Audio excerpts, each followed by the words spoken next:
पानी पीने के समय में, भोजन करने के समय में एक एक घोट, ऐसे एक घोट का अलग अलग वेदना हो। घोट निगलते समय हर एक क्षण प्रतिक्षण सब वेदनाओं का बदलना, उत्पाद होकर वे होना। सती संपत जन्य में रंजन, एक भी क्षण ऐसे बेहोशी में ना जाना चाहिए। तो कर्म काया वाचा मन के द्वारा कर्म करना है। हमेशा के लिए हम जब कर्म करते हैं काया वाचा मन के द्वारा, तो सम्मा दिट्ठी साथ में लेके हुए ही चलना पड़ता है, कर्म करना पड़ता है। सम्मा दिट्ठी का मतलब योग्य दृष्टि, सत्य दृष्टि।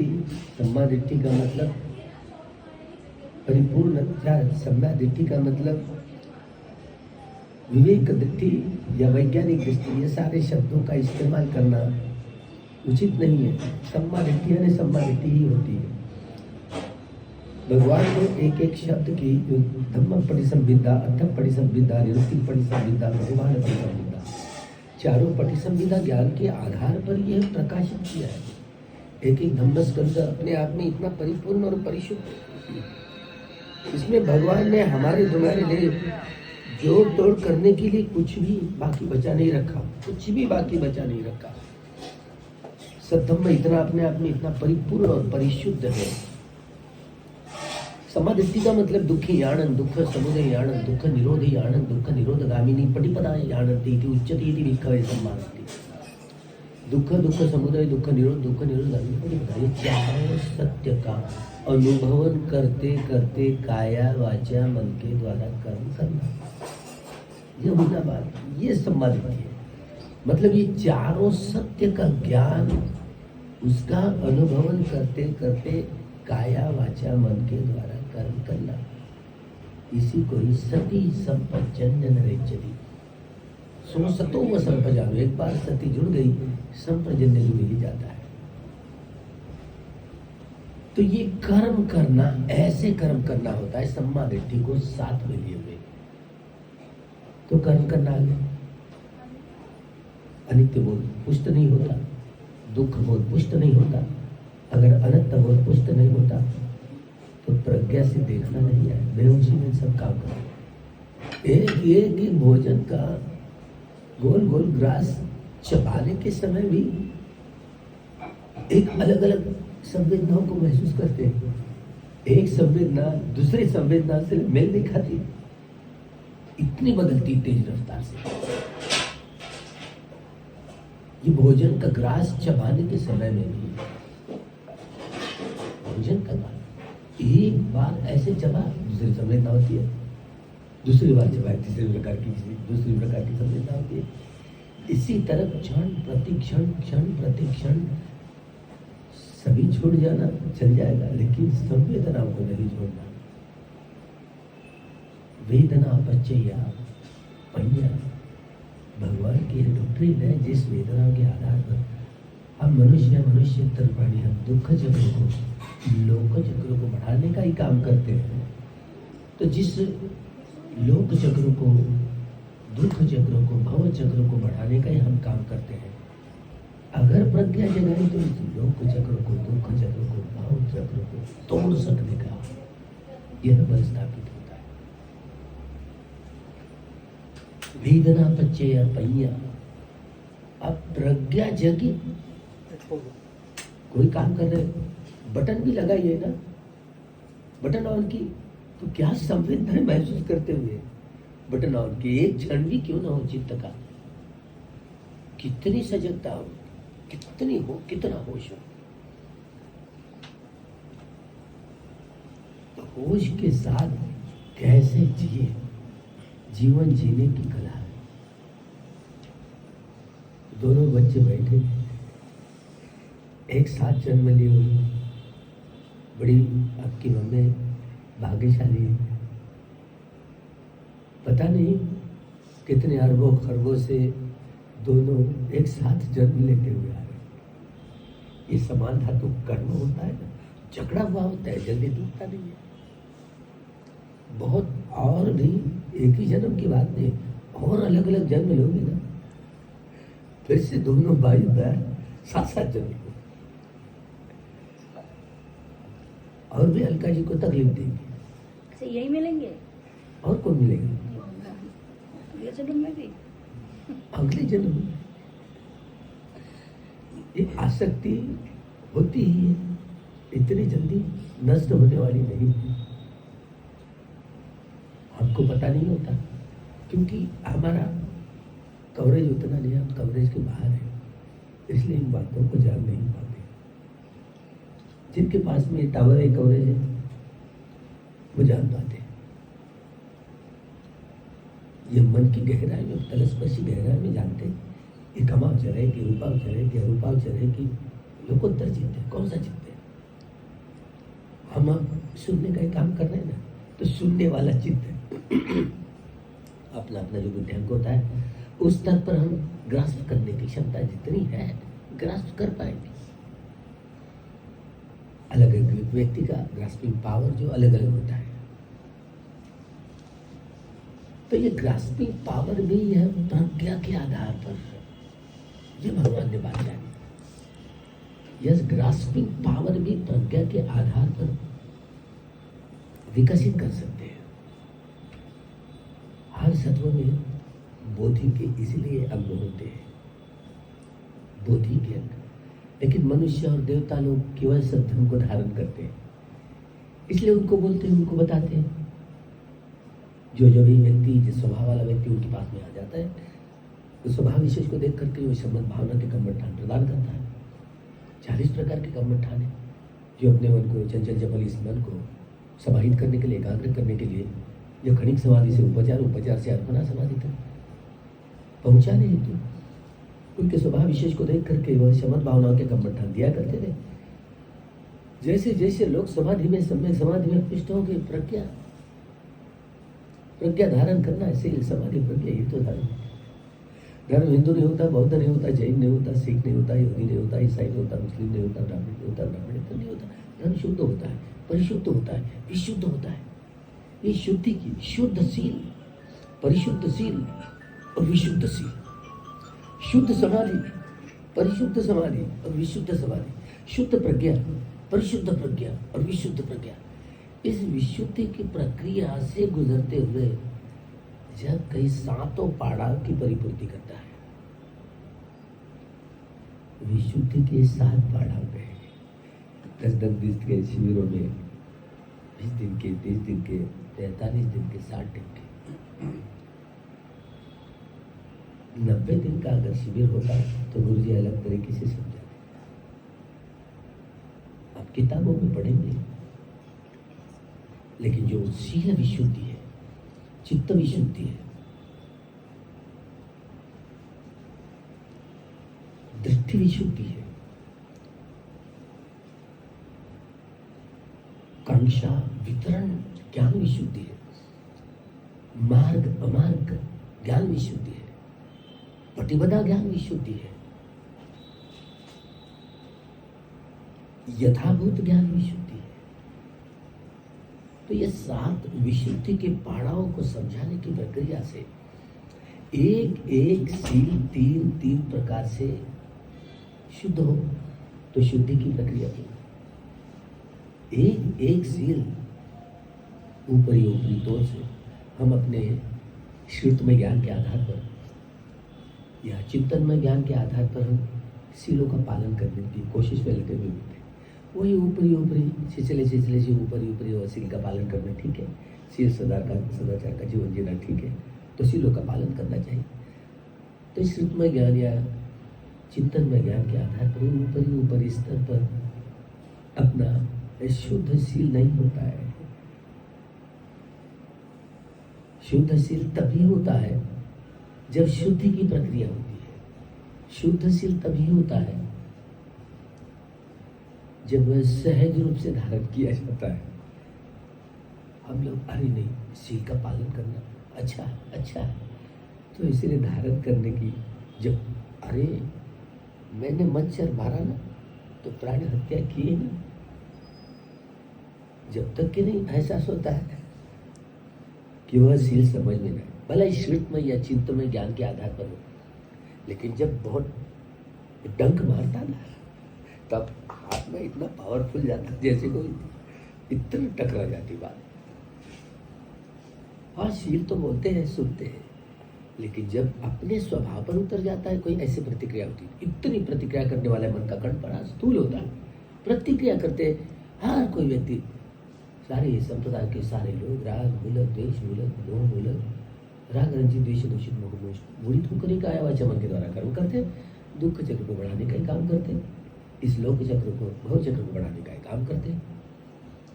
भला लोक चक्र, दुख जन्म लेना, जीना, फिर से जन्म लेना, मरना, जन्म लेना, फिर से जीना और जन्म, जब फिर से मरना, फिर से जन्म लेना, सारा ये दुख चक्र ऐसे चलते रहता है। पता नहीं होश के साथ अगर मृत्यु आ गई तो मनुष्य जन्म या चलो महारानी देवता, तमंतिसा देवता या माने मधुशिता देवता, निमानरति देवता, परिणिमित्त वसुमती देवता, इतने सारे कामसुगति भूमि कहे गए मनुष्य लोग 6 प्रकार के देवता लोग, जो सजग रूप से, जागृत रूप से अपना शरीर त्यागने की यह प्रक्रिया जो शुद्ध चित्त से, इसलिए शुद्ध चित्त से जो सांस पर ध्यान हो, वेदनाओं के उदय वे को जान रहे हो, शरीर त्याग रहे हो, तो निश्चित रूप से कुशल विपाक उभय का सर्ग संतीर्ण ज्ञान संप्रयुक्त चित्त है। ये कुशल विपाक उभय का सर्ग संतीर्ण चित्त उत्पन्न होता है। क्रमशः मनुष्य 6 प्रकार के देवता लोग इनमें पटिसंधि होती है, तो पटिसंधि होना शुभ है, शुभ जन्म है। दुर्लभ मनुष्य भाव मस्मी लोके, मनुष्य देवता लोगों को सत्धर्म धारण करते हुए निर्वाण का साक्षात्कार कर सकते हैं, और अन्य कोई प्राणी नहीं कर सकता। जब देव मनुष्य आनंद भगवान, देवता और मनुष्य को शास्त्र गुरु, तो यह दुर्लभ सबका हमारा मनुष्य करके जन्म हुआ और धर्म मिला। दुर्लभ हो धम्म श्रवण, धम्म श्रवण करना, मनुष्य जन्म लिया लेकिन धम्म श्रवण करने को मिला ही नहीं, तो दूर रह, वंचित रह जाएंगे। धम्म श्रवण करना ही नहीं आया तो धम्म धारण करे कैसे कर पाओगे। ये बोधी ज्ञान की सारी प्रक्रिया को समझते हुए धर्म मिला तो काम बनेगा, धर्म नहीं मिला तो काम कैसे बन पाएगा। अच्छा हुआ कि अपने पुण्य कर्म के आधार पर पिछला जीवन हमने जागृत रूप से छोड़ा है, सांस पर या वेदनाओं के उदय वेग जानते जानते छोड़ा है, इसलिए मनुष्य जन्म हम लोग सब लोगों ने प्राप्त किया। हम धर्म जंजाल में जलते रहते, पता नहीं हमारे मरने के पश्चात हमारा क्या होगा, ये तो चिंता नहीं रहती, जो होगा तो होगा, यही सोचते हैं। जब परिणाम आता है, जब मृत्यु के समय में यह अपाय गति वाला एक चित्त लेकर गया, सब लोग, जो लोग लाभान्वित नहीं हुए, जो लोग श्रोतापन्न फल प्राप्त नहीं हुए, हम सब लोग चाहे गृही या गृहत्यागी हो, कोई फर्क नहीं पड़ता। देखते देखते देखते जब मरणांतिक वेदना आएंगे तो नरक लोक, प्रेत लोक, असुर लोक, तिर्यक, पशु पक्षी, प्राणी, चित पंची इत्यादि इत्यादि, इसी प्राणियों के तिर्यक योनियों के यह अपाय गति के चारों जो प्राणी हैं, चारों प्रकार के किस्म के, उन्हीं की ही वेदनाओं को लेकर के ये मरणांतिक वेदना आएगी शरीर त्यागने के समय। सम्राट अशोक का यह हाल हुआ, इतना सारा अच्छा कर्म किया अपने स्वयं बच्चों को, लड़की को, लड़के को, दामाद को, पोते को लंका भेज करके सारा सत्धर्म बांटा, कितना बड़ा काम किया। अलग अरहत वृक्षों को देश विदेश में भेज करके इतना काम किया। 84,000 धम्मस्कंद के आधार पर 84,000 महाविहार बनवाए, वहाँ पर सत्धर्म के आधार की नींव की जड़ें बलोत्तर करने के लिए, सत्धर्म की सुरक्षा के लिए 84,000 महास्तूप बनवाए। तक्षशिला, नालंदा, विक्रमशिला, अनेकों ऐसे 19 विश्वविद्यालय बनाए ताकि बोधि ज्ञान का यह धारण करते हुए सैद्धांतिक एवं व्यावहारिक पक्ष को यह बलोत्तर आत्मसात करके मनुष्यता का, ऐसे मनुष्यता की सुंदरता जो शील रूपी सौंदर्य, समाधि रूपी सौंदर्य और ये प्रज्ञा रूपी सौंदर्य को धारण कैसे करें। लेकिन सब लोग भूल पाए गए, स्वयं राजा होकर भी उसकी पत्नी ने बोधि वृक्ष जलाया था, और वही चिंतन मरण मृत्यु के समय आया, अरे मैं उसका क्या करूं, टुकड़े टुकड़े करके मार दूं। भला इतनी दुखद वेदना आई तो समता पुष्ट नहीं कर पाए, बेहोशी में चले गए, तो सर्प योनि में गए, सांप योनि में जन्म हुआ। अभी बात पढ़ते पढ़ते तो विश्वास नहीं हो पा रहा था, लेकिन बात सही है। उन्हीं का पुत्र महेंद्र, उन्हें नहीं बात गई। महावंश में लिखिए पेज नंबर 183 में देखिए, कागज पे लिखी ये बात आई है, विश्वास नहीं हो पाता, लेकिन हुआ है।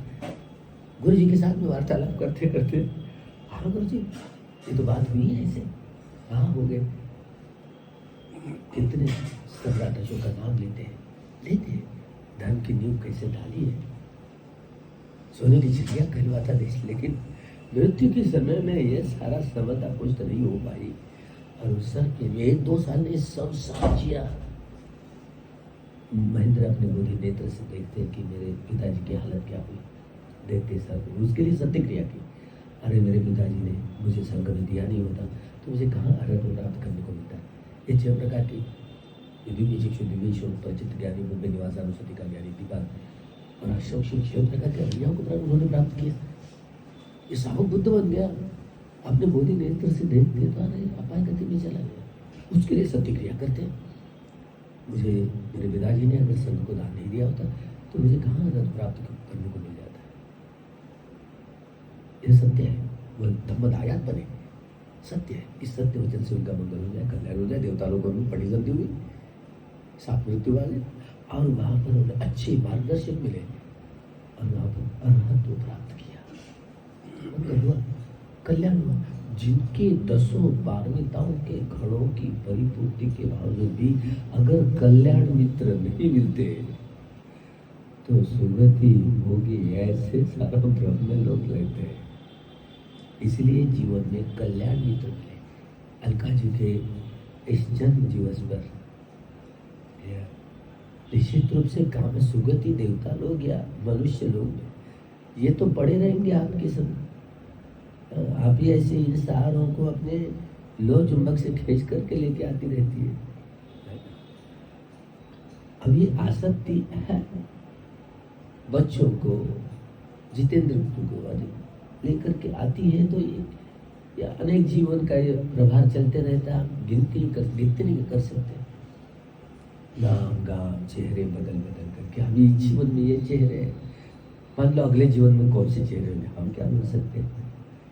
जिनके पास टावर है वो कहलवाएंगे, हाँ पिछले जीवन में दिल्ली में थे, इस जीवन में ऐसे नाम ये था, हम नहीं जान पाएंगे। जिन्होंने अर्हत तो प्राप्त किया वो जान पाएंगे, क्योंकि वो परिचित ज्ञान ही होती है, वो निवासानुसति का ज्ञान होता है।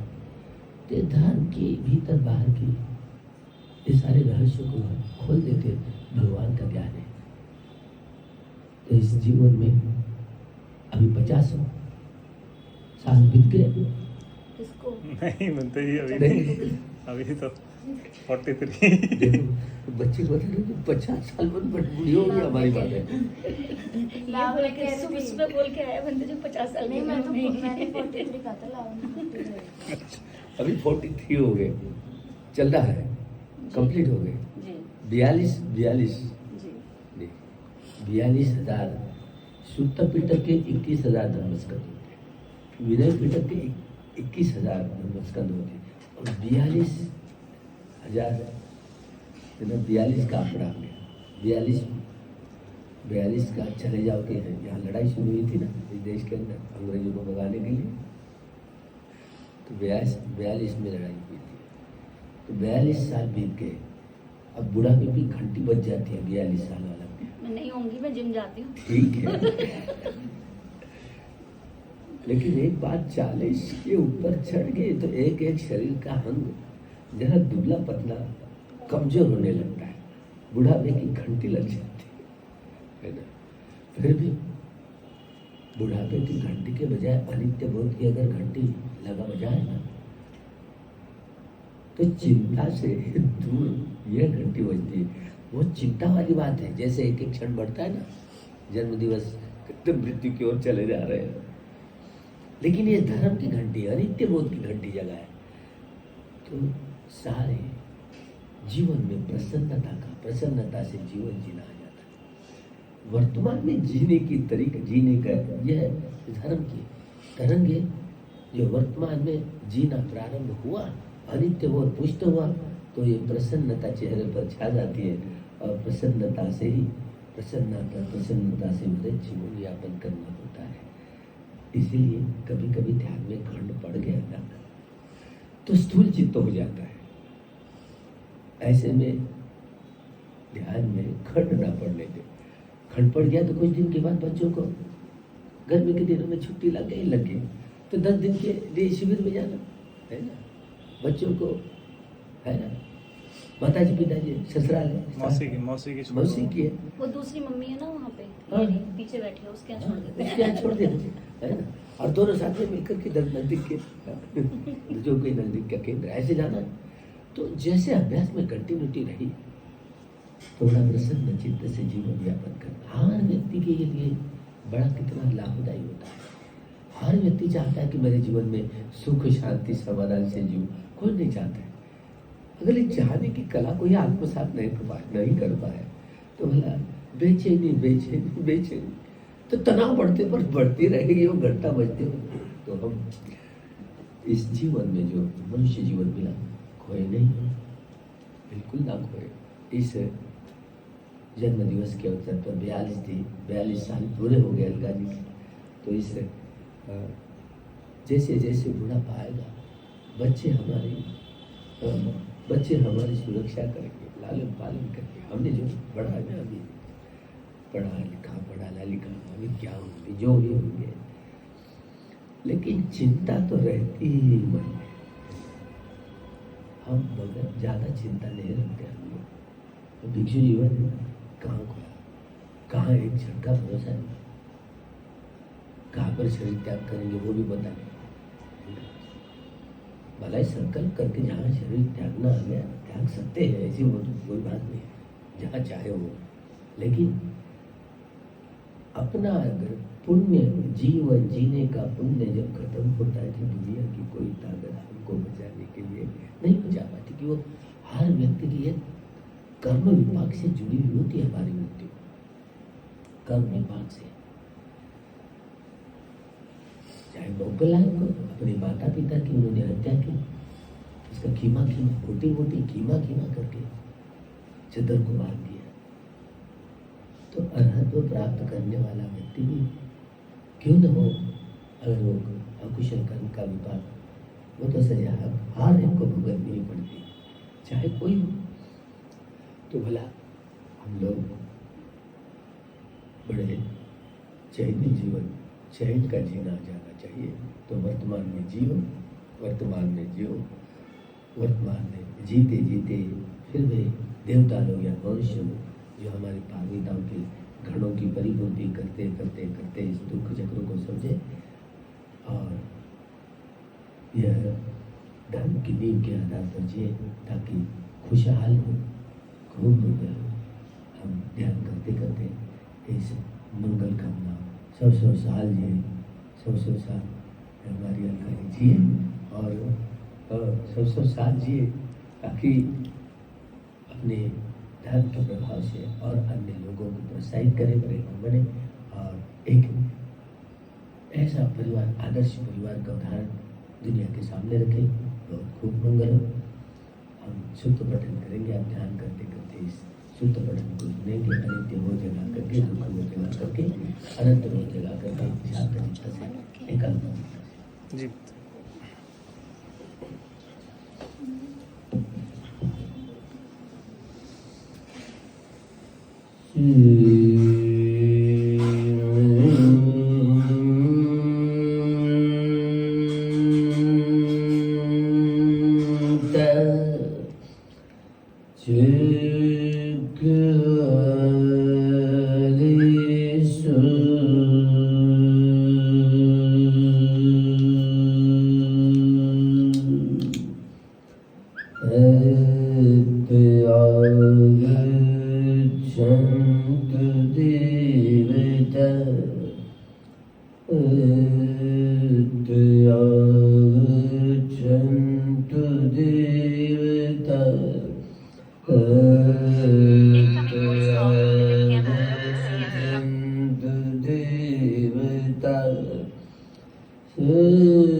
मुनिराज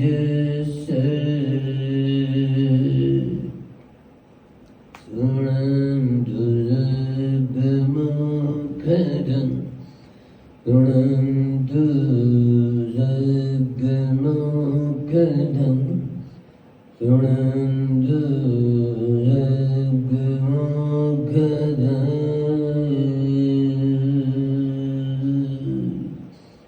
धम्म श्रवण कालो वयं भदन्त धम्म श्रवण कालो वयं भदन्त परीत धम्म श्रवण कालो वयं भदन्त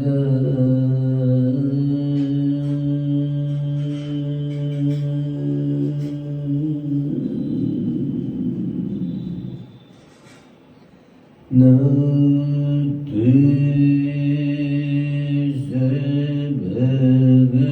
भगवतो अरहतो सम्मा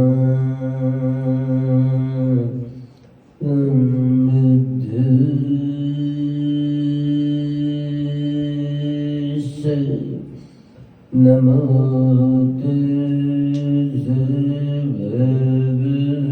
भगवतो अरहतो सम्मा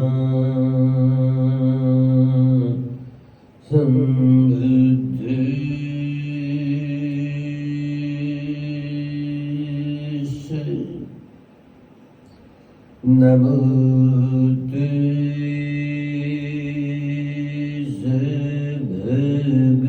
भगवतो अरहतो सम्मा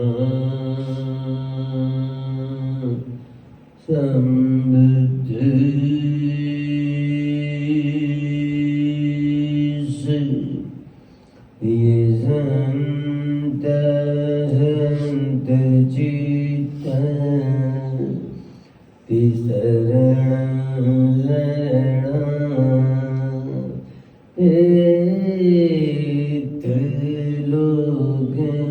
त्रिलोकंतरेवा भूमा भूमा च देवा गुणगण गणाव्यावता सबकालं हृदयायन्तु देवा वरदनमये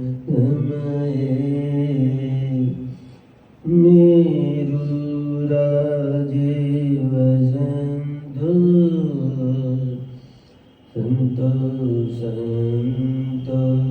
सन्तोषेतुं मुनिवरवचन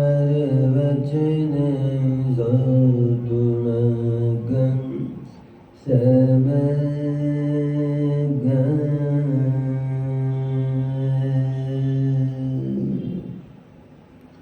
इति पितो भगवारहं सम्मा सम्बुद्धौ विद्याचरणं वन्दो सुगतो लोकविदो अनुत्तरो पुरिसधम्मसारथि तत्तादेयमनुसारं बुद्धो भगवति सुअख्यातो भगवता धम्मो सन्दित्तिको अकालिको देवसिको औपनयिको पश्चात्तवेदितव्यो इति सुपटिपन्नो भगवतो सावकसङ्घो उजोपटिपन्नो भगवतो सावकसङ्घो न्यायपटिपन्नो भगवतो सावकसङ्घो कामीचिपटिपन्नो भगवतो सावकसङ्घो यन्तिदं चत्तारि पुरिसयुगानि अद्यपुरिसमुद्गला एष भगवतो सावकसङ्घो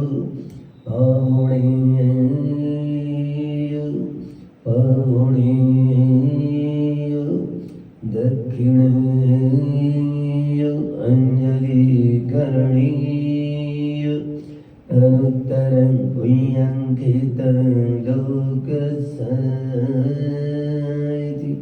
इमाय धम्मान् धम्मपरिवर्त्य बुद्धं भुजेमि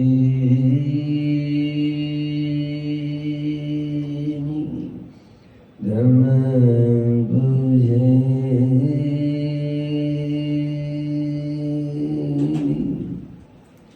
संघं भुजेमि महामङ्गलसुतं एवं मे सुतं एकं समयं भगवान् तावत्यं विहरति जैतवने अनाथपिण्डिकशरामि अतकं देवता अभिकन्ताय रत्या अभिकन्तवण्ण केवलगप्पं जैतवनं उभसीत्वा तेन भगवान् तेन उपसङ्गमित्वा भगवन्तम् अभिवादयित्वा एकमन्तम् अट्ठासि एकमन्तं तितखौ सा देवता भगवन्तं गाथाय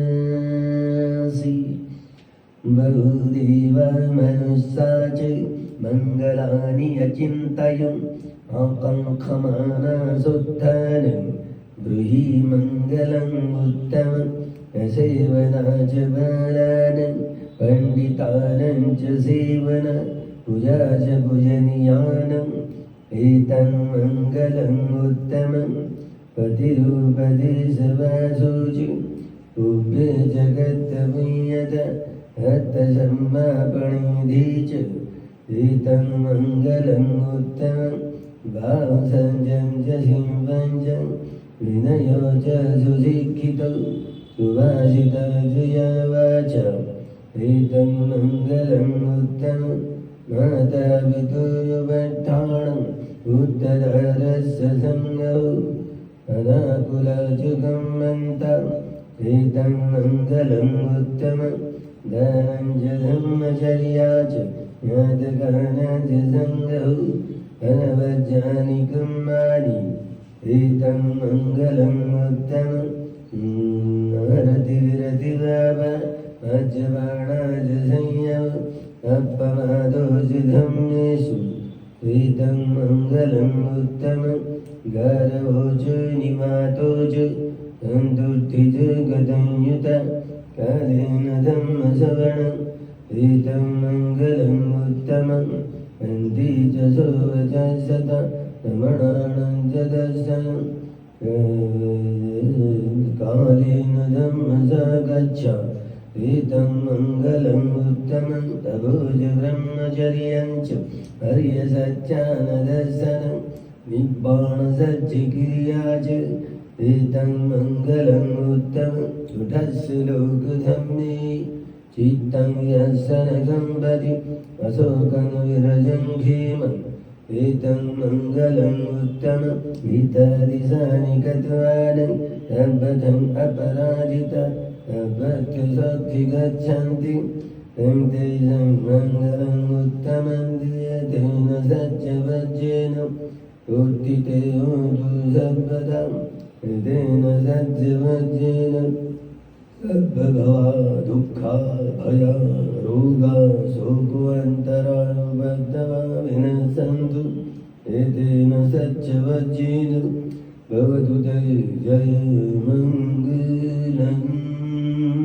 इति यस्य अनुभवतु यक्ष नैवदस्यन्ति भीषणं यं हि च वाणुयुञ्जन्तु रत्तिं देवं अतन्दितौ सुखं सुभक्तिसुप्तौ च पापं किञ्चिन पश्यति दिवङ्गादिगुणोपेतं परितं तं प्रणमामहे करणीयम् अथ कुशलेन यन्तं सन्तं वदन्यभिसमेच्च कक्कोजुच सुजुच सुबचुच मधुनकिमानि अन्तुस्सकोच सुबलोच अपगिच्चोच सल्लौगमुक्ति अन्दिन्द्रियोजनिपगोच अपगब्भकुलेषु अननगिद्धौ न च कुतं समाचरे किञ्चिदेन उपरिमवदेयु सुखिनो वागेमिनो हन्तु सर्वे सत्ता भवन्तु सुखिदत्ता एके जीवाणुताद्दे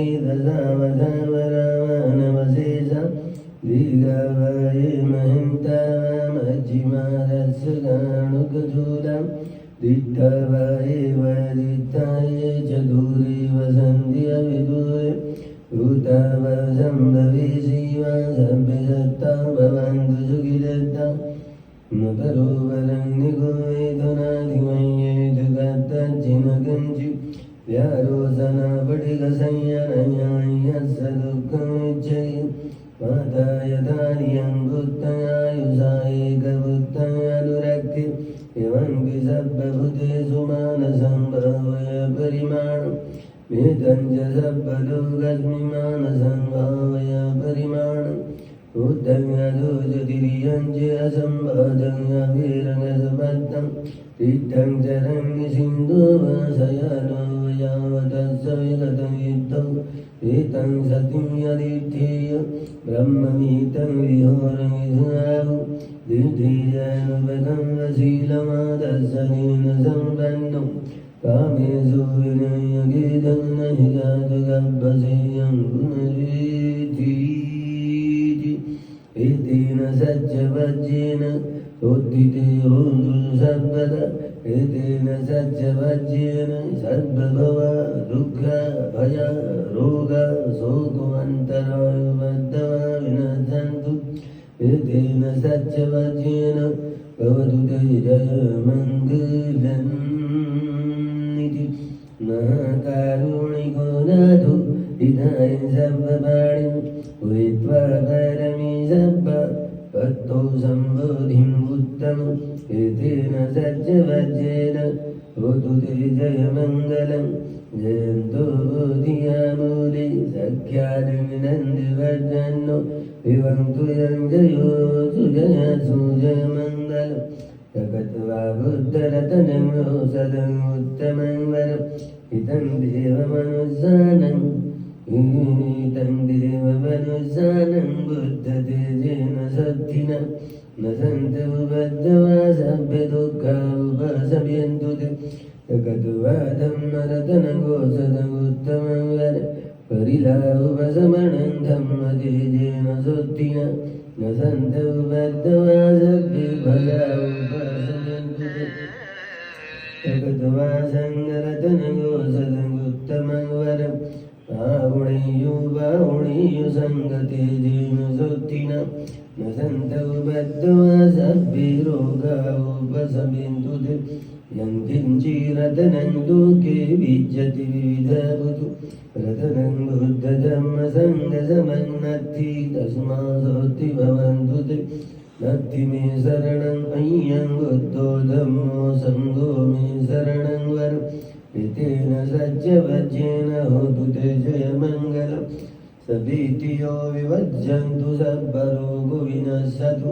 मा ते भवतु अन्तरायो सुखी दीर्घायुको भवतु सर्वमङ्गलं रक्षन्तु सर्वदेवता सर्वबुद्धानुभावेन सर्वधर्मानुभावेन सर्वसङ्गानुभावेन सदा सुखी भवन्तु ते नगतयज्ञभूतानं पापग्नं निवारण परितस्सानुभावेन अन्तु सर्वे उपद्धवे यन्तु निमित्तमङ्गलं च यो च मनकुशगुणश्च सत्तु पापग्रवधु सुखिनं गन्तं बुद्धानुभावेन विनाशमिन्तु धर्मानुभावेन विनाशमिन्तु सङ्गानुभावेन विनाशमिन्दु शासनसंसिभुगति भवतु सर्वदा शासनं बीजभूकं च धीवा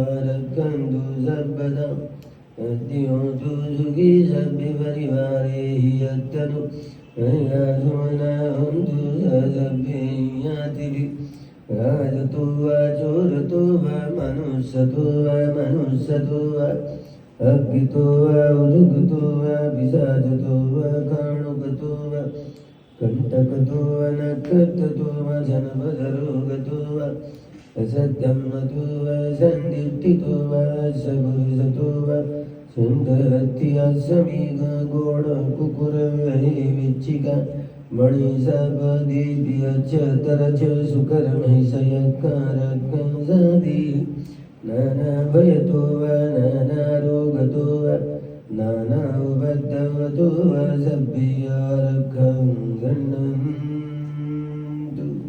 वृत्तिमस्मि दिशाभागसन्ति भूतामैदिका ये विद्मं अनुरक्षन्तु आरोग्येन सुखेन च दक्षिणस्मिन् दिशाभागे सन्ति देवमहिद्दिका ते विद्मं अनुरक्षन्तु आरोग्येन सुखेन च पश्चिमस्मिन् दिशाभागे सन्ति नागमहिद्दिका ते विद्मं अनुरक्षन्तु आरोग्येन सुखेन च उत्तरस्मिन् दिशाभागे सन्ति अक्षमहिद्दिका ते विद्मं अनुरक्षन्तु आरोग्येन सुखेन च पश्चिमेन ददरतो दक्षिणेन विरूढको पश्चिमेन विरूढको कुबेरमुत्तरं दिशा चत्वारो ते महाराज लोकपालदर्शिनो विद्धिमन्तो जयदेव वसन्तैतशासने नागसत्ताजुमत्तदेवनागमहिद्दिका ते विद्मं अनुरक्षन्तु आरोग्येन सुखेन च दुःखभत्ताजनि दुःखभयभत्ताजनि भया शोकभत्ताजनि शोकानन्तु सर्वे विपाणिन एतावत्ताजियं मे सम्पदं पुण्यं सम्पद सर्वे देवानुमोदन्तु सर्वसम्पत्तिसिद्धिया दानं ददन्तु सद्धायो शीलं रक्षन्तु सर्वदा भावनाभिरजान्तु गच्छन्तु देवतागता सर्वे बुद्धा वरबद्धा वच्यगानं जयं बलं नरहन्तानं चेदेनं रक्षं वन्दामि सर्वसु नखसत्ताजुमत्तदेवनागमयेदिका पुण्यन्तं अनुबोधित्वा चिरं रक्षन्तु बुद्धशासनं चिरं रक्षन्तु धम्मदेशनं चिरं रक्षन्तु सङ्गत्वं करन्ति सभीतियो विवज्जन्तु सर्वरोगो शोकदुःखभयो बद्धो विनश्यन्तु माते भवतु अन्तरायो सुखी दीर्घायुको भवतु सर्वमङ्गलं रक्षन्तु सर्वदेवता नभ्यबुद्ध्वानुभावेन सर्वधर्मानुभावेन सर्वसङ्गानुभावेन सदा सोऽतिर्भवन्तु ते सभीतियो विवज्जन्तु सर्वरोगो शोकदुःखो भयो बद्धा विनश्यन्माते भवतु अन्तरायो सुखी दीर्घायुको भव अभिवादन सिद्धिसनिचं बुद्ध्वावचायो चत्तारो धम्मावतन्ति आयुर्वन्नो सुखं वद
भवतु ते जय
साधु साधु साधु।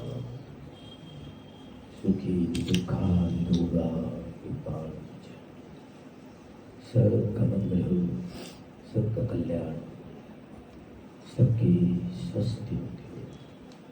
स्वस्ति स्वस्ति भला भला।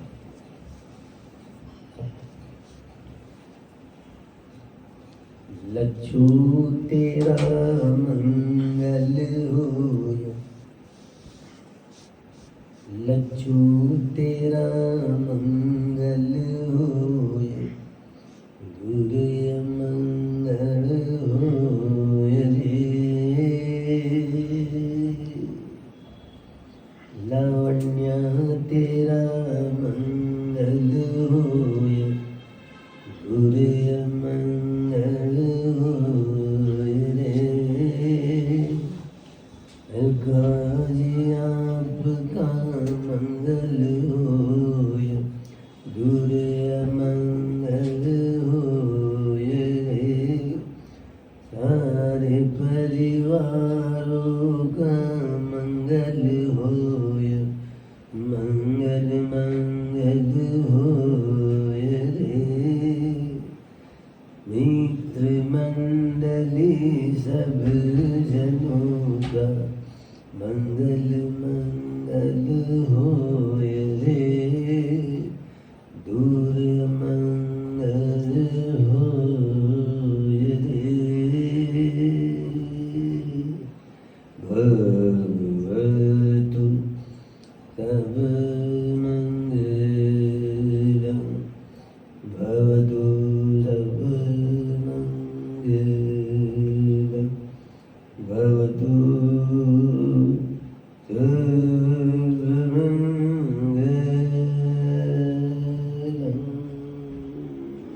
साधु साधु। साधु।